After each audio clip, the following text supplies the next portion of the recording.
నమస్తే KNR channel కి స్వాగతం. ముందుగా బులెటిన్ల హెడ్లైన్స్. రాజ్యాంగ దినోత్సవం కార్యక్రమంలో మాజీ గవర్నర్ శ్రీ సి విద్యాసాగర్ రావు.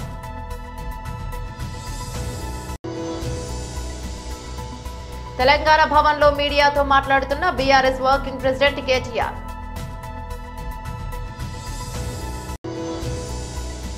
వాళ్ళ పార్టీకి చెందిన దళిత హోంమంత్రికి పరిపాలించడం రాదని ఎద్దేవా చేస్తే చంద్రబాబు కనీసం స్పందించలేదు.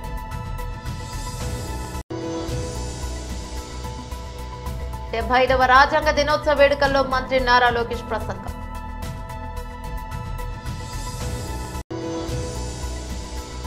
భూసేకరణ త్వరగా చేస్తే పనులు పెడతాం, రేవంత్ రెడ్డికి రామ్మోహన్ నాయుడు హామీ. డీటెయిల్స్ చూస్తే రాజ్యాంగ దినోత్సవం కార్యక్రమంలో మాజీ గవర్నర్ శ్రీ సి విద్యాసాగర్ రావు పాల్గొన్నారు. ఈ భారతదేశంలో 75 సంవత్సరాలు పూర్తి చేస్తున్న సందర్భంగా ఈ మధ్యనే అమృతోత్సవాలను దేశవ్యాప్తంగా చేసుకోవడం జరిగింది. మన రాజ్యాంగం కూడా 75 సంవత్సరాలు రాజ్యాంగం అమలులోకి వచ్చినటువంటి ఆ దినం.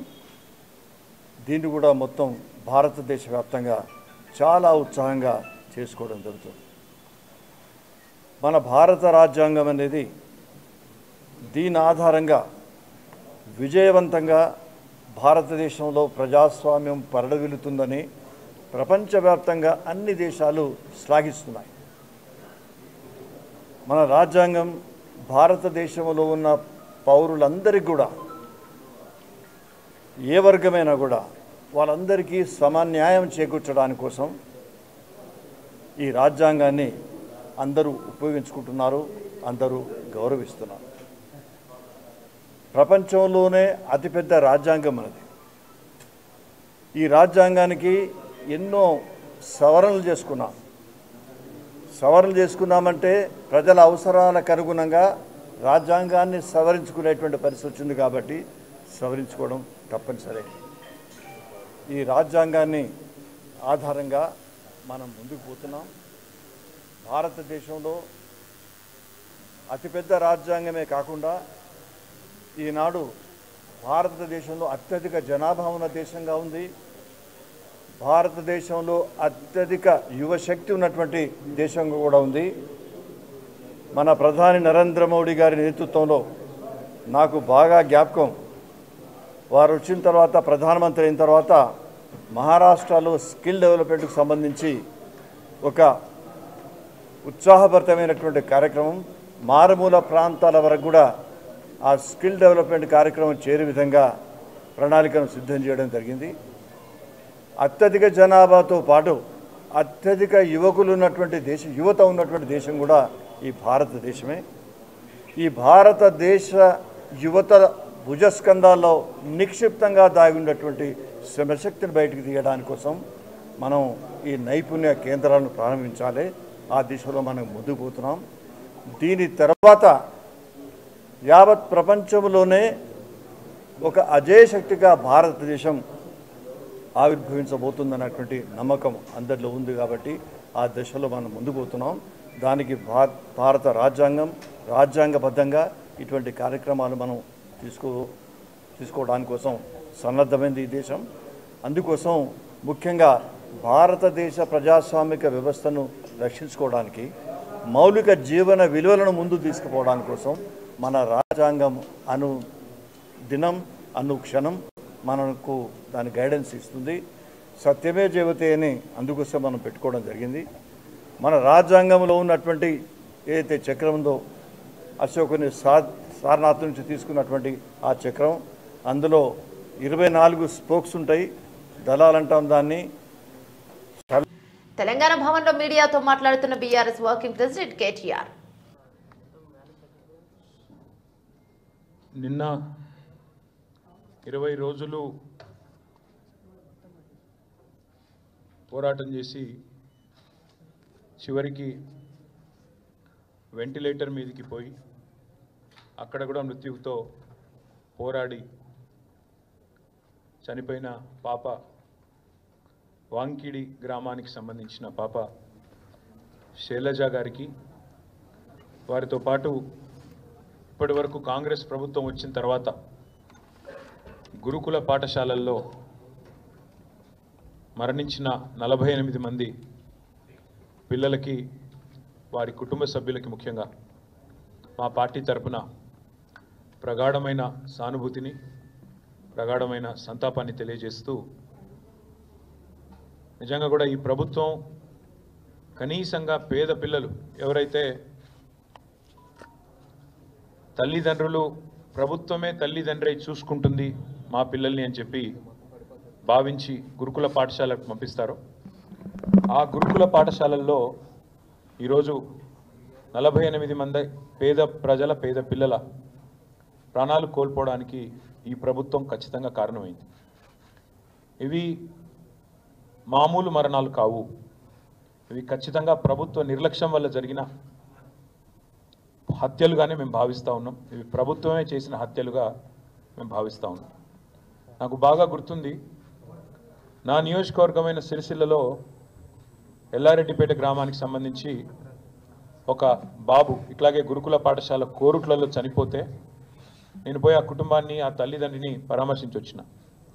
ఆ తల్లి ఆ రోజు నాకు చెప్పిన మాట, నాకు జరిగిన క్షోభ ఇంకెవరికి జరగకూడదన్నా, దయచేసి ప్రభుత్వం మీద పోరాడండి, ప్రభుత్వాన్ని ప్రశ్నించండి అన్నారు. మేము ప్రభుత్వాన్ని ప్రశ్నిస్తూనే ఉన్నాం, నిలదీస్తూనే ఉన్నాం, ప్రభుత్వానికి తన బాధ్యతను గుర్తు చేస్తూనే ఉన్నాం. కానీ ప్రభుత్వం ఇప్పటి వరకు కనీసం గురుకుల పాఠశాలల్లో ఉండే పరిస్థితుల పట్ల ముఖ్యంగా ముఖ్యమంత్రి రేవంత్ రెడ్డి ఈరోజు వరకు ఒక సమీక్షా సమావేశాన్ని కూడా నిర్వహించని మాట వాస్తవం.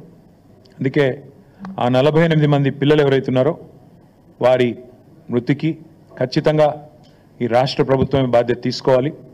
రేపు శాసనసభ సమావేశాల్లో కూడా ఆ పిల్లల కుటుంబాల తరపున, ఇంకా లక్షలాదిగా ఉన్న పేద పిల్లల కుటుంబాల తరపున ప్రభుత్వాన్ని తప్పకుండా నిలదీస్తాం. ప్రభుత్వాన్ని తప్పకుండా ఈ విషయంలో శాసనసభలో కూడా 100% చీల్చి చెండాడుతామనే మాట కూడా మీకు నేను తెలియజేస్తా ఉన్నాను. అట్లాగే పిల్లలు కూడా నిబ్బరంగా ఉండండి. దయచేసి కష్టాలు ఇబ్బందులు కొన్ని ఉండవచ్చు, కానీ ఆత్మహత్య చేసుకునే పరిస్థితి లేదా ఏమన్నా తీవ్రమైన అనారోగ్యం పాలైతే అవసరమైతే బీఆర్ఎస్ పార్టీని సంప్రదిస్తే మిమ్మల్ని ప్రైవేట్ హాస్పిటల్లో కూడా చేర్పించి మిమ్మల్ని కాపాడుకునే ప్రయత్నం మేము చేస్తాము. తప్పకుండా అట్లాంటి పరిస్థితి ఎక్కడన్నా ఉంటే తల్లిదండ్రులు కూడా భయపడవద్దని, బాధపడవద్దని, వారికి కూడా నిబ్బరంతో ఉండాలని చెప్పి కూడా ఈ సందర్భంగా వారికి విజ్ఞప్తి చేస్తా ఉన్నాం. దళిత నాయకుల మీద దాడులు చేస్తున్నారు. వాళ్ళ పార్టీకి చెందిన దళిత హోంమంత్రికి పరిపాలించడం రాదని ఎద్దేవా చేస్తే చంద్రబాబు కనీసం స్పందించలేదు. వైఎస్ జగన్ పాలనలో సంక్షేమ పథకాలు దళిత బలహీన వర్గాల వారి అత్యధికంగా లబ్ధిదారులు. ఆ ప్రభుత్వ ఫలాలు పేదలకు అందకుండా చేసిన ఈ చంద్రబాబుకు మనసాక్షి ఉందా? కూటమి ప్రభుత్వానికి అభద్రత అనే వైరస్ అంటుకుంది. ఓ నందిగం సురేష్, ఓ మొండితో ఒక జగన్మోహన్ రావు, ఓ మొండితో ఒక అరుణ్ గారు ఇలాంటి దళిత నాయకత్వాల మీద దాడి చేస్తూ, మరోపక్క మీరే ఇచ్చిన హోంమంత్రి గారికి పరిపాలించడం రాదని మీ ఉప ముఖ్యమంత్రి అంటే కళ్ళప్పగించి చూసిన చంద్రబాబు నాయుడు గారికి రాజ్యాంగ పరిరక్షణ దినోత్సవం జరుపుకునే నైతిక హక్కు ఎక్కడుంది అని చెప్పి అడుగుతున్నాం. జగన్మోహన్ రెడ్డి గారి పరిపాలనలో వారు ఇచ్చిన సంక్షేమ పథకాల్లో అత్యధికమైన లబ్ధిదారులు మా దళిత సామాజిక వర్గం వాళ్ళు అయినప్పుడు, బలహీన వర్గాల వాళ్ళు అయినప్పుడు, మైనార్టీలు అయినప్పుడు, పెద్ద కులాల్లో పుట్టిన ఈబీసీ నేస్తం లబ్ధిదారులు అయినప్పుడు, కాపు నేస్తం లబ్ధిదారులు అయినప్పుడు, ఓ జాలర్కి, ఓ కుమ్మరికి, ఓ పాస్టర్ గారికి, ఒక ఇమాముకి, ఒక పూజారికి ఇచ్చిన ప్రతి ఒక్క డబ్బుని ఈ రోజు ఆపిన మీకు, అనగా రాజ్యంలో సమానమైన రాజ్యాంగ హక్కులు, బ్రతికే హక్కు ఉన్న ఆ పౌరుడికి గత ప్రభుత్వం ఇచ్చిన ఫలాలను అందకుండా చేసిన మీకు ఈ రోజున రాజ్యాంగ దినోత్సవం జరుపుకునే హక్కు ఎవరిచ్చారు? మీకు ఎలా ఉంది అని చెప్పి అడుగుతున్నాం. మీకు మనస్సాక్షి ఉందా అని చెప్పి అడుగుతున్నాం. ఒక్క ఇంట్లో ₹1,00,000, ₹1,70,000, ₹2,00,000, ₹3,00,000, ₹8,00,000 వచ్చిన ఓ ఇంటిని నేను గడప గడప కార్యక్రమంలో చూశాను. ఈ రోజు నా కుటుంబాలన్నీ బజారును పడినాయి. చంద్రబాబు నాయుడు గారు కరోనా వచ్చింది.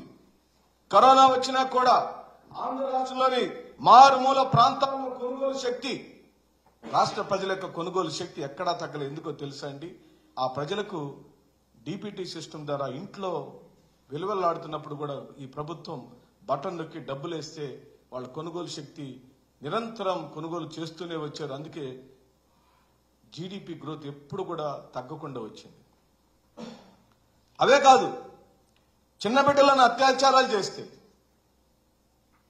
అన్యాయంగా అనుభవించి మర్డర్లు చేసి కనీసం శవాలు కూడా దొరకకుండా బయటకు పారేస్తే వాటి మీద కనీసం దృష్టి పెట్టని మీరు కేవలం వైఎస్ఆర్ కాంగ్రెస్ పార్టీ జగన్మోహన్ రెడ్డి అని 156 సీట్లు గెలుచుకున్న మీకు నిరంతరం వైఎస్ జగన్మోహన్ రెడ్డి అనే భజన చేయటం తప్పించి మీకు వేరే మార్గం లేకుండా పోయింది.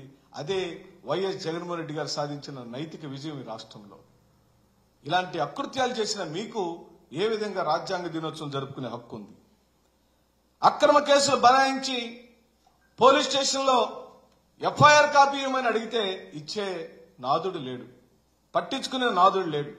ఏ కేసు మీద అరెస్ట్ చేశారు, ఎందుకు స్టేషన్ మీద తెచ్చారు, కారణం ఏమిటి, ఓకే నా మీద కేసు ఫైల్ అయితే ఎవరిపై కేసు పెట్టారు, ఆ కేసు పెట్టిన వివరాలు ఇవ్వండి, ఎఫ్ఐఆర్ కాపీ ఇవ్వండి అంటే పోలీస్ స్టేషన్లో పట్టించుకునే నాదుడు లేడు.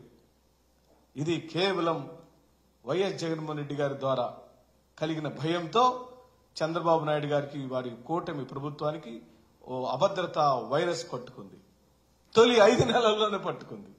75వ రాజ్యాంగ దినోత్సవ వేడుకల్లో మంత్రి నారా లోకేష్ ప్రసంగం. Honorable Minister for HRD and IT, Shri Nara Lokesh Garu.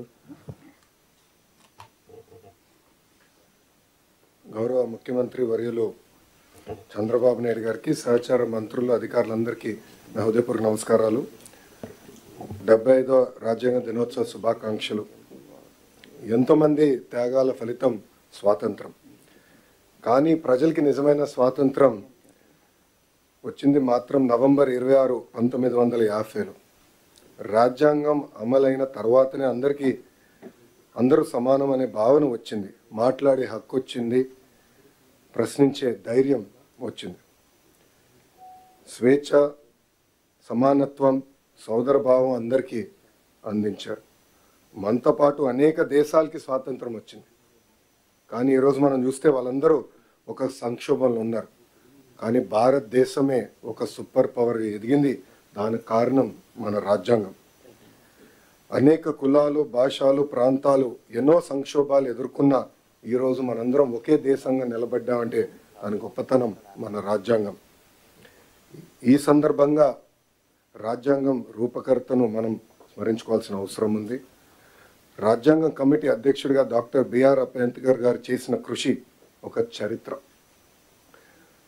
సామాన్య దళిత కుటుంబంలో పుట్టి దేశానికి స్వేచ్ఛ, ప్రజలకి ప్రాథమిక హక్కులు, రక్షణ కల్పించిన గొప్ప వ్యక్తి డాక్టర్ బిఆర్ అంబేద్కర్ గారు. రాజ్యాంగం దుర్వినియోగం జరిగితే రాజ్యాంగాన్నే నేను కాల్చుతానని ధైర్యంగా చెప్పిన వ్యక్తి డాక్టర్ బిఆర్ అంబేద్కర్ గారు. ఇప్పుడే గౌరవ ముఖ్యమంత్రి గారికి నేను చెప్పాను, సార్ ఈ మీటింగ్లో ఐఏఎస్ అధికారులు ఉన్నారు, కానీ ఐపీఎస్ అధికారులు కేవలం హోమ్ సెక్రటరీ గారు తప్ప ఎవరు లేరు ఈ రూమ్లో అని నేను గౌరవ ముఖ్యమంత్రి గారు చెప్పాను. ఇది ఎందుకు చెప్పానంటే గడిచిన 5 సంవత్సరాలు రాజ్యాంగం విలువేంటో తెలుసుకున్న మొదటి వ్యక్తిని నేను చదువుకున్నప్పుడు రాజ్యాంగం గురించి మాట్లాడేవాళ్ళం, నేర్చుకున్నాం. కానీ రాజ్యాంగం విలువేంటో నేను ఈ పుస్తకం పట్టుకుని పాదయాత్ర చేస్తాం జరిగింది. నేను ఆ రోజు అధికారులతో మాట్లాడేటప్పుడు కూడా ఎక్కడ మార్కింగ్ చేశానో ఆ మార్కింగ్ కూడా ఇప్పటికీ అట్లనే ఉంది.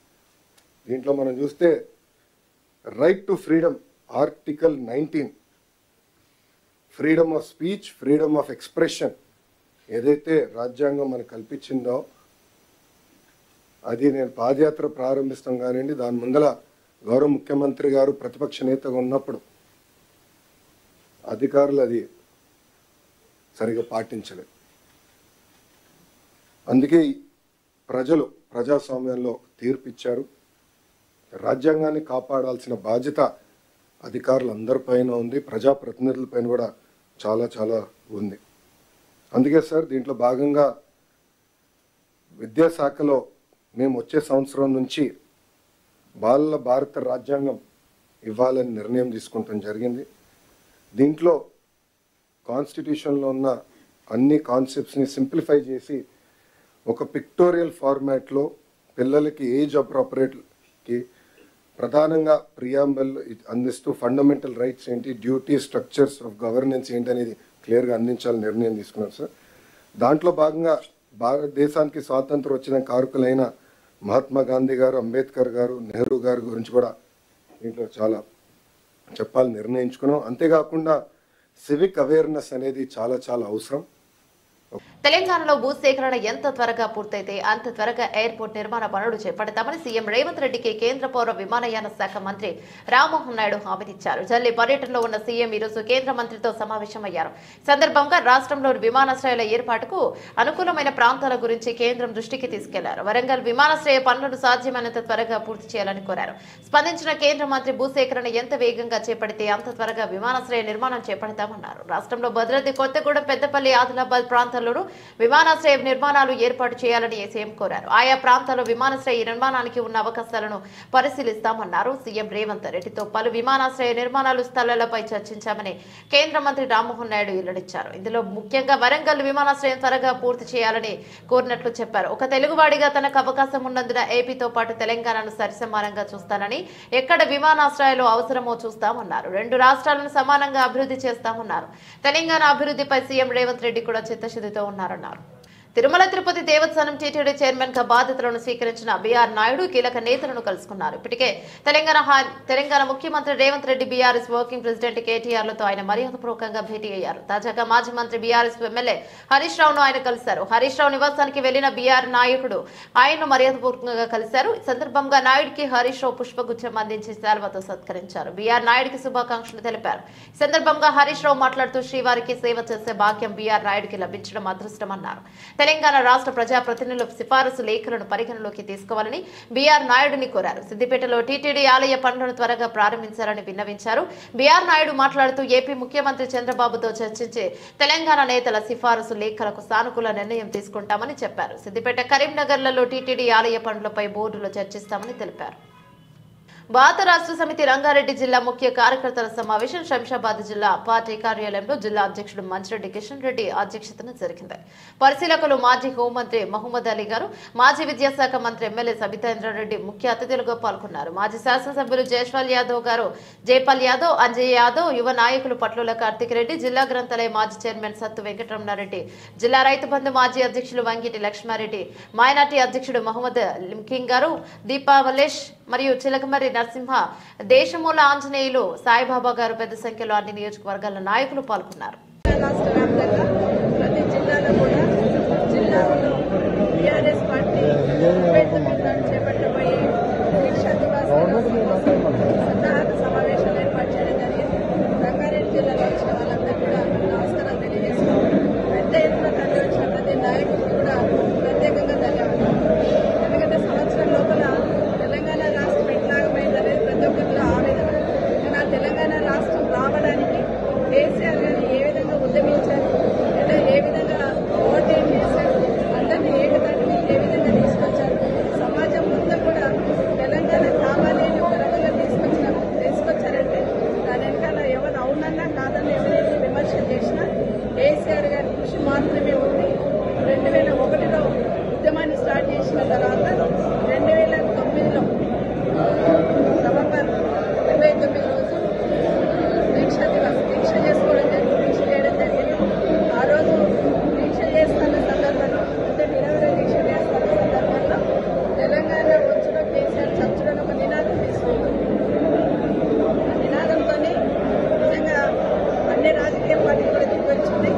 అందరూ కూడా తెలంగాణ రాష్ట్రం కావాలని ఏకపక్షాన చేసేటట్టు వచ్చేటట్టు చేయడానికి కేసీఆర్ గారు దీక్ష చేశారు. ఆ దీక్ష చేస్తున్నప్పుడు ఎన్ని రకాలుగా ఏం చేస్తున్నారనేది అందరికీ తెలిసిన విషయమే. ఆ రోజు దీక్ష కేసీఆర్ గారు చేశారు కాబట్టి కేంద్రంలో ఉన్న ఆనాటి ప్రభుత్వం కానీ కేంద్రంలో ఉన్న అన్ని పార్టీలు కూడా కలిసి వచ్చి ఖచ్చితంగా తెలంగాణ రాష్ట్రం ఇవ్వాలి, తెలంగాణ ప్రజల ఆకాంక్ష 60 సంవత్సరాల నుండి ఉన్న ఆకాంక్షలు ఇవ్వాలి అని చెప్పి ఆ రోజు ఏకదాటికి రావడం జరిగిందంటే ఖచ్చితంగా అది కేసీఆర్ గారి విషయాన్ని ఒకసారి గుర్తు చేసుకుంటాం.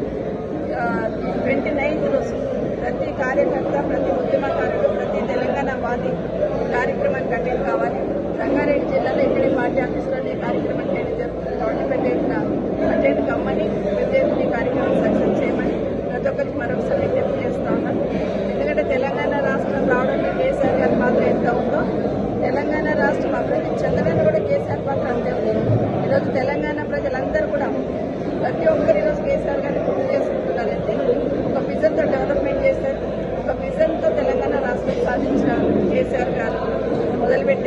చాలా వస్తుంది. అందరం కూడా సక్సెస్ఫుల్గా పార్టిసిపేట్ చేద్దాం. అందరూ కూడా అటెండ్ అవ్వాలి అనుకుంటున్నాం. వికారాబాద్ జిల్లా పరిగి బస్టాండ్ ఆవరణలో కేంద్ర బీజేపీ ప్రభుత్వ రైతు కార్మిక ప్రజా వ్యతిరేక విధానం వ్యతిరేకిస్తూ వ్యవసాయ కార్మిక సంఘం ఆధ్వర్యంలో వ్యవసాయ కార్మిక సంఘం జిల్లా ప్రధాన కార్యదర్శి ఎం వెంకటయ్య డిమాండ్ చేస్తూ మాట్లాడడం జరిగింది. కార్యక్రమంలో ఎండి హబీబ్, సత్తయ్య, మైపాల్ రెడ్డి, రఘురాం, జంగయ్య, సత్తయ్య, శేఖర్, ప్రశాంత్, మనోహర్, సాయిబాబా, అనిల్, రామచంద్ర, మొగులయ్య, మాణిక్యం తదితరులు పాల్గొన్నారు. ఈరోజు దేశవ్యాప్తంగా కార్మికులు, రైతులు, అట్లనే వ్యవసాయ కార్మిక సంఘాల ఆధ్వర్యంలో ఈ మోడీ ప్రభుత్వానికి వ్యతిరేకంగా ప్రజా కార్మిక రైత వ్యతిరేక విధానాలకు వ్యతిరేకంగా ఈరోజు దేశవ్యాప్తంగా అన్ని పట్టణాల్లో, జిల్లా కేంద్రాల్లో నిరసన కార్యక్రమాలకు సంఘాలు పిలుపునివ్వడం జరిగింది. అందులో భాగంగానే పరిగి పట్టణంలో ఈరోజు వ్యవసాయ కార్మిక సంఘం ఆధ్వర్యంలో ఈ యొక్క నేషనల్ హైవే పైన నిరసన కార్యక్రమాన్ని చేపట్టడం జరిగింది.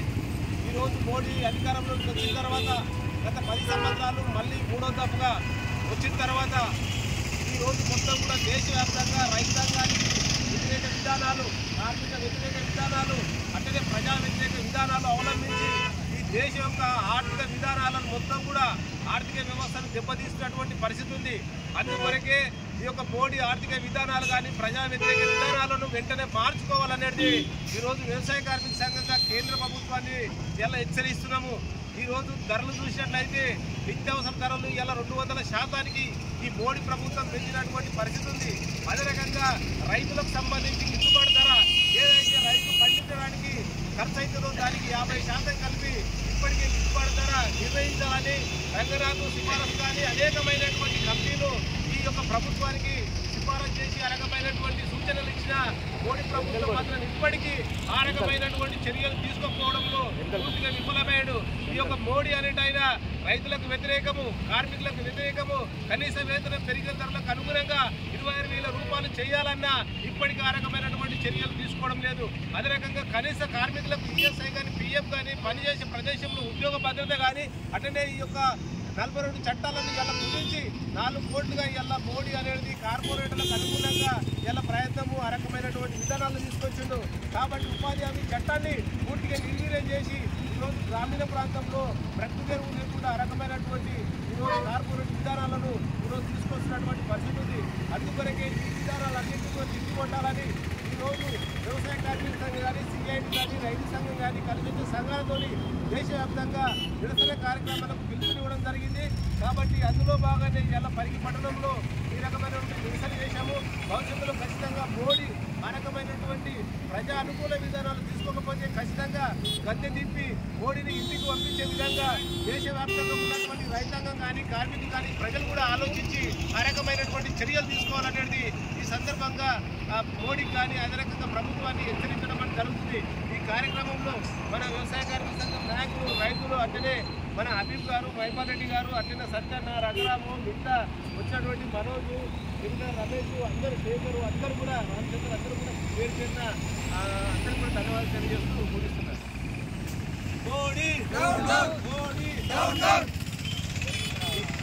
ఇప్పుడు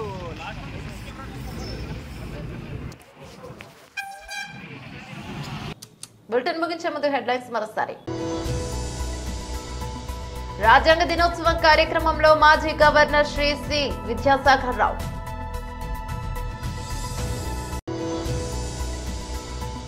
తెలంగాణ భవన్లో మీడియాతో మాట్లాడుతున్న బీఆర్ఎస్ వర్కింగ్ ప్రెసిడెంట్ కేటీఆర్.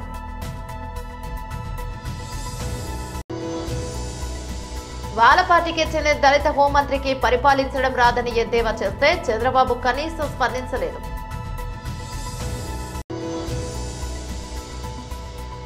75వ రాజ్యాంగ దినోత్సవ వేడుకల్లో మంత్రి నారా లోకేష్ ప్రసంగం.